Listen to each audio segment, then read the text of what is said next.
बैठते थे, वो पेड़ का साया अगर दूसरे जानिब होता तो वो साया पलटकर उस जानिब आ जाता जिस जानिब मोहम्मद बैठा करते थे। अल्लाह अकबर, हम उस नबी के मानने वाले हैं। और सिर्फ यही नहीं, जिस पेड़ के नीचे मोहम्मद बैठते थे मैं ये देखता था कि उस पेड़ पर तमाम परिंदे आकर बैठ जाते थे, गोया मोहम्मद की जियारत करने आए हो। अल्लाह अकबर, ये सारी बातें जब हजरत खदीजा के सामने उनके गुलाम ने कहा वो अजीमुशान इंसान है, मुझे तो ऐसा महसूस हो रहा है ये कोई आम इंसान नहीं बल्कि कोई अजीमुशान इंसान है। अब हजरत खदीजा के दिल में मोहब्बत पैदा हुई। अब हजरत खदीजा के दिल में एक बात आई, मैं निकाह करना तो नहीं चाहती, अगर मोहम्मद निकाह करने के लिए तैयार हो जाए तो मैं मोहम्मद से निकाह कर लूंगी। अब जरा आप अंदाजा लगाएं, दो शोहरों की बेवा हजरत खदीजा के दिल में आया। बड़े बड़े सरदारों के रिश्ते आ रहे थे मगर मना कर दिया, लेकिन हजरत खदीजा के दिल में मोहम्मद अरबी रूह फिदा जनाब मोहम्मद रसूलुल्लाह सल्लल्लाहु अलैहि वसल्लम की मोहब्बत पैदा हुई। अब हजरत खदीजा ने निकाह का पैगाम भेज दिया और जब वो पैगाम मेरे नबी तक पहुंचा और जब मेरे नबी तक पहुंचा, मुस्तफ़ा जाने रहमत सल्लल्लाहु अलैहि वसल्लम ने फरमाया कि अगर खदीजा निकाह का पैगाम भेज रही है तो मुझे कोई एतराज नहीं मगर मेरे घर वालों से राब्ता किया जाए। जरा सोचें, दो शोहरों की बेवा है औरत। आज मुआशरे में कोई खातून बेवा हो जाए तो उससे कोई निकाह के लिए जल्दी तैयार ना हो, लेकिन मेरे नबी की जिंदगी को देखो। ए मुस्तफ़ा जाने रहमत के गुलामों, मेरे आका की उम्र शरीफ 25 बरस की है और हजरत खदीजा 40 साल की है। जब निकाह का पैगाम मेरे नबी के पास पहुंचता है तो नबी ने ये नहीं फरमाया मेरी उम्र 25 साल है, खदीजा 40 साल की है, मैं कैसे उनसे निकाह कर लूं। आज अगर हमारे मुआशरे में किसी और कोई लड़की ज्यादा उम्र की हो जाती है तो उनकी शादी में दिक्कतें आती है, उनकी शादी में न जाने कैसी कैसी बातें आना शुरू हो जाती है कि उम्र ज्यादा है, हम अपने बच्चे से उनका निकाह कैसे कर लें। लेकिन मेरे नबी ने अपने ज़ाते अक़दस से ये पैगाम दिया था कि निकाह करने के लिए उम्र ना देखना बल्कि औरत ऐसी देख लेना जो इफ़्फ़त महाब हो, जो इस्मतदार हो, जो औरत नेक साले हो। उम्र मत देखना बल्कि उससे निकाह करके तुम नबी की सुन्नत को अदा कर लेना।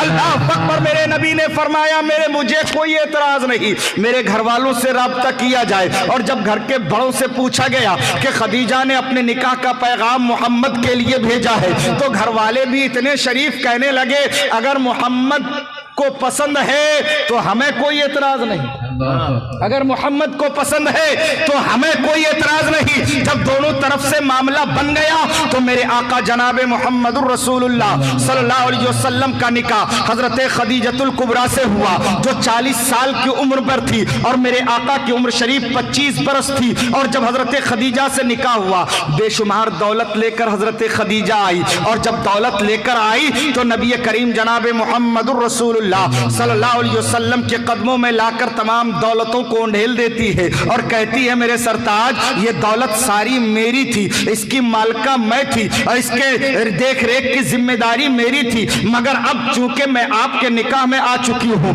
आप मेरे सरताज हैं, आप मेरे खाविंद हैं, तो ये माल ये दौलत सब कुछ आपका है, मैं आपके हवाले करती हूँ। अब आप इस माल के मालिक हो, जो चाहो करो।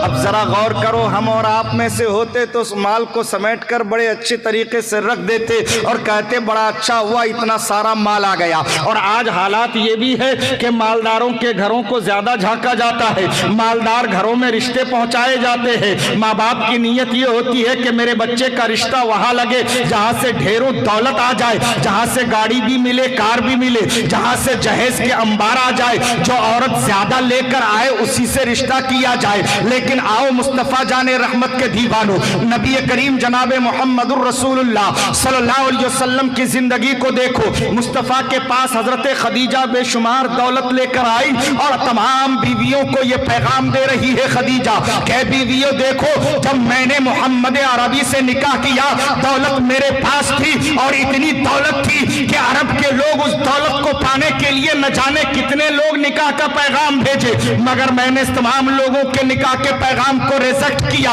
और जब मोहम्मद से मेरा निकाह हुआ तो मैंने सारी दौलतें محمد کے قدموں میں قربان کر دیا، مگر قربان جاؤ نبی غیب تک کی فراست پر مصطفیٰ جان رحمت آنے والے زمانے کو بھی دیکھ رہے تھے۔ مصطفیٰ جان رحمت کی نظر حال پر بھی ہے، مستقبل پہ ہے اور ماضی پر بھی ہے، تمام زمانوں پر نظر مصطفیٰ کی ہے۔ مصطفیٰ یہ دیکھ رہے تھے اگر اس مال کو میں بچا لوں تو آنے والے زمانے میں کچھ فتین ایسے بھی ہوں گے جو یہ کہنے سے دریغ نہیں کریں گے کہ محمد نے مال کی لالچ میں نکاح کیا تھا۔ نبی نے وہ ساری دولت جو خدیجہ لے کر آئی تھی، ایک دن نہ گزرا عرب کی زمین پر غریبوں، فقیروں، یتیموں، مسکینوں میں بانٹ دیا۔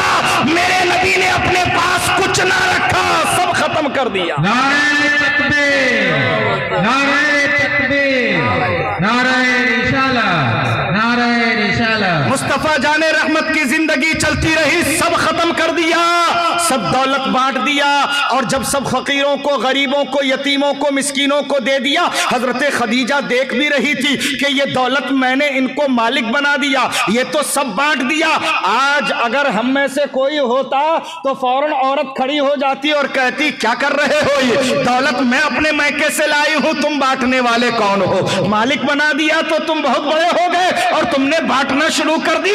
مالک بنا دیا تو اس کا مطلب یہ نہیں کہ تم سب لٹا دو، لیکن قسم خدا کی تاریخ گواہ ہے، حضرت خدیجہ کی زبان پر ایک لفظ نہ آئے، فرماتی ہے خدیجہ آپ مالک ہیں، جو چاہے کریں، جس کو چاہے دے دیں۔ اللہ اللہ، ذرا غور کرو، آج بھی بیویاں ہمارے درمیان ہیں، شوہروں کو ساتھ کیا سلوک ہوتا ہے وہ بھی زمانہ دیکھ رہی ہے، معاشرے کے حالات آپ کو بھی معلوم ہے، لیکن آؤ نبی کے غلاموں، مصطفیٰ جان رحمت کی مکمل زندگی کو دیکھو، اور جب عرب کی زمین پر مصطفیٰ جان رحمت نے نبوت و رسالت کا اعلان کیا تو ساتھ ہی ساتھ داد و دہشت کا بھی چاروں طرف معاملہ پھیلا ہوا تھا۔ چاروں جانب یہ شہرت تھی کہ محمد ابن عبداللہ ایک ایسے شخص ہے جن کے دروازے پر کوئی بھی جاتا خالی ہاتھ نہیں لوٹتا، کوئی سائل جھڑکا نہیں جاتا، کسی سائل کو خالی ہاتھ روانہ نہیں کرتے۔ اللہ اکبر۔ دور ایک قبیلے میں ایک خاتون تھی جو بیوہ تھی، ان کا ایک بچہ تھا، باپ کے انتقال کے بعد بچہ بھی بے سہارا تھا اور وہ خاتون بھی بے سہارا تھی، کوئی کمانے والا نہیں تھا، وہ خاتون جیسے تیسے اپنی زندگی گزار رہی تھی، پھٹے پرانے کپڑے ان کے جسم پر تھے۔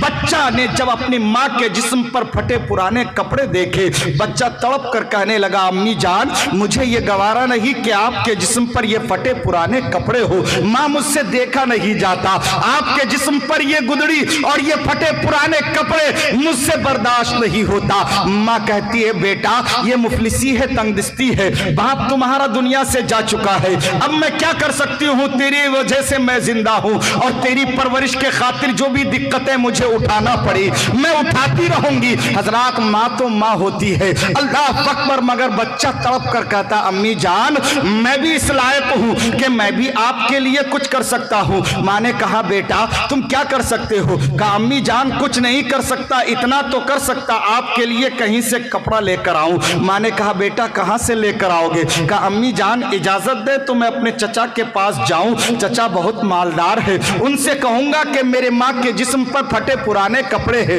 کوئی کپڑا ہی دے دو جس سے میں ماں کا جسم ڈھک سکوں۔ ماں کہتی ہے بیٹا میں تمہارے چچا کو اچھی طرح جانتی ہوں، وہ اتنا دل والا نہیں کہ تجھے وہ کچھ دے دے، میں اچھی طرح جانتی ہوں کہ وہ تیری مدد ہرگز نہیں کرے گا۔ اللہ اکبر، لیکن بچہ پرعزم لہجے میں کہتا ہے امی جان جانے میں کیا جاتا ہے، میں جاؤں گا چچا کے پاس، آخر وہ میرے باپ کے بھائی تو ہیں، آخر وہ میرے چچا تو ہیں، ہو سکتا ہے میرے حالات پر ان کو رحم آ جائے۔ ماں کہتی ہے بیٹا مت جاؤ، میں اچھی طرح جانتی ہوں، مگر بچہ نہ مانا، چچا کے دروازے کے طرف بھاگا گیا، اور جب چچا کی دہلیز پر پہنچا چچا سے اپنے گھر کا ذکر کیا، کہنے لگا چچا جان میری ماں مفلسی کی زندگی گزار रही है। बाप का साया मेरे सर से उठ चुका है, मेरे माँ के जिस्म पर जो कपड़े हैं वो भी फट गए हैं। चचा जान मैं इसलिए आया हूँ, कोई कपड़ा दे दो जिससे मैं माँ का जिस्म ढक सकूं। मगर चचा इस कदर शफाफ था, चचा ने कहा जा तेरे लिए इस दरवाजे पर कुछ नहीं है, जा मैं तेरी मदद नहीं कर सकता।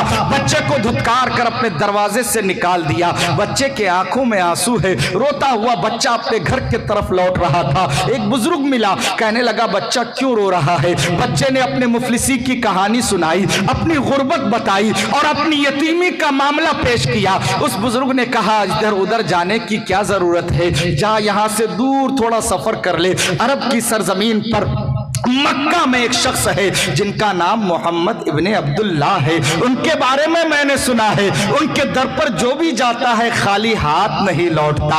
रो मत, चले जाओ उनसे जाकर सवाल करो, मुझे उम्मीद है तुम्हारा सवाल जरूर पूरा होगा। बच्चा रोता हुआ माँ के पास पहुंचा, बच्चे की आंखों में आंसू देखकर माँ तड़प गई। अपने बच्चे को सीने से लिपटकर अपने बच्चे को सीने से लगाकर कहती बेटा मैंने कहा था ना चचा तेरी मदद नहीं करेगा, मैं जानती हूं तेरे चचा को। अल्लाह अकबर। बच्चा फिर पुरअज़्म लहजे में कहता अम्मी जान चचा ने मदद ना किया तो क्या हुआ, ये मुफलिसी के आंसू मेरे आंखों में है। अम्मी जान बस आपसे इजाजत लेने के लिए आया हूं, मैंने ठान लिया है जब तक आपके जिस्म पे अच्छा कपड़ा ना देख लूं मुझे चैन नहीं आएगा। और सआदतमंद बच्चे कभी माँ बाप की तकलीफ नहीं देखते, और जो सआदतमंद बच्चे जो वफादार बच्चे होते हैं यकीनन अपने माँ बाप की तकलीफ को गवारा ना करते हैं, माँ बाप की तकलीफ दूर करने की कोशिश करते हैं। बच्चा छोटा था लेकिन उसका हौसला बुलंद था। माँ से कहने लगा अम्मी जान मुझे बस सफर की इजाजत दो,